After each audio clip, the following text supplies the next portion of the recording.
Donald Trump Jr. declined to tell lawmakers about conversations he had with his father regarding a June 2016 meeting with a Russian lawyer after emails detailing the meeting were made public, according to the top Democrat on the House Intelligence Committee. Trump Jr., the eldest son of President Donald Trump, met for more than 10 hours Wednesday with a committee, which is one of 3 government panels investigating whether Russia meddled in the 2016 presidential race. Trump Jr. left without speaking to reporters about what was discussed. "I don't think you can shield conversations by only having an attorney present." Rep. Adam Schiff, DK-Liff. Trump Jr. has claimed he didn't tell the president about the meeting between Trump campaign officials and Russians when it happened, and he declined to elaborate on what he ultimately told him after the meeting became public. Rep. Adam Schiff, DK-Liff, said that Trump Jr. said he couldn't speak about the conversations with his father because of attorney-client privilege, telling the committee a lawyer was present when he spoke to his father about the meeting and the emails that led up to it. "I don't think you can shield conversations by only having an attorney present," the California lawmaker said. The Trump Tower meeting is a matter of keen interest to special counsel Robert Mueller, who is also investigating the meddling and whether there was any obstruction of justice. Trump Jr. and Jared Kushner, Trump's son-in-law, attended the meeting with several Russian operatives under the impression that they might receive damaging information about the Democratic presidential candidate, Hillary Clinton. Mueller is also interested in the White House response to the meeting once it became public. The White House has said the president was involved in drafting an early statement saying the meeting primarily concerned a Russian adoption program, but emails later released by Trump Jr.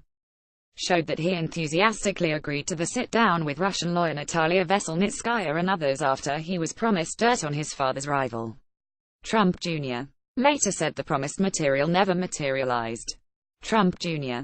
said during Wednesday's interview that he spoke with President Trump's communications aide Hope Hicks as early reports of the meeting emerged, according to one person familiar with the interview. The New York Times was first to report the existence of the meeting, and Trump Jr. eventually released the emails detailing the planning for it.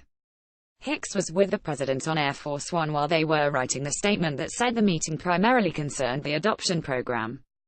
Trump Jr. also told the intelligence panel that he didn't tell his father about the 2016 meeting at the time that it happened, according to the person familiar with his interview. The person was not authorized to speak about the testimony and asked not to be identified.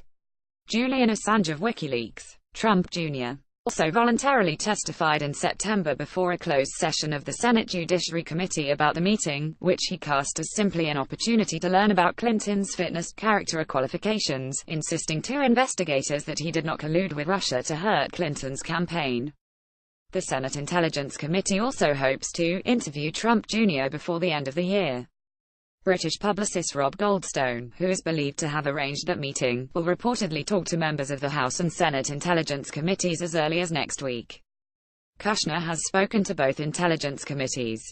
The panels have also interviewed Ike Kavaladze, who was at the meeting as a representative of a Russian developer who once partnered with Trump to bring the Miss Universe pageant to Moscow, and Renat Akhmetshin, a Russian-American lobbyist. A translator who was in attendance has also spoken to congressional investigators. Lawmakers were also expected to ask Trump Jr. about his communications with WikiLeaks during and after the campaign. Last month, Trump Jr. released a series of private Twitter exchanges with WikiLeaks dating to the period during and after the 2016 election. In the exchanges, including some around the time WikiLeaks was releasing stolen emails from Clinton's campaign chairman, Trump Jr. is asked to release his father's tax returns to the site. The private messages also showed Trump Jr. responding to the WikiLeaks account 3 times.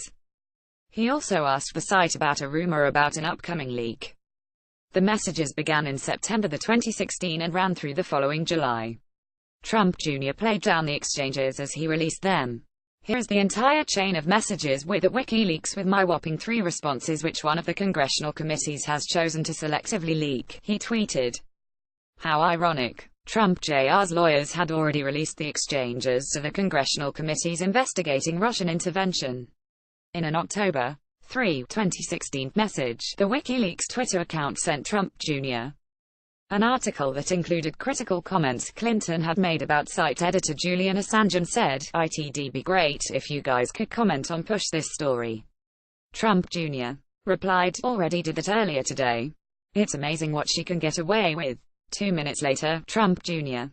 sent another message. "What's behind this Wednesday leak I keep reading about?" Longtime Trump associate Roger Stone had tweeted the day that Hillary Clinton is done, referencing WikiLeaks.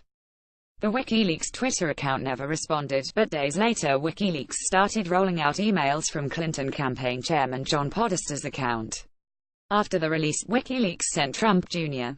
a searchable link of the emails.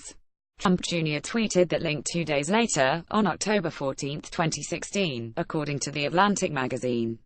Fox News' Joseph Weber and the Associated Press contributed to this report.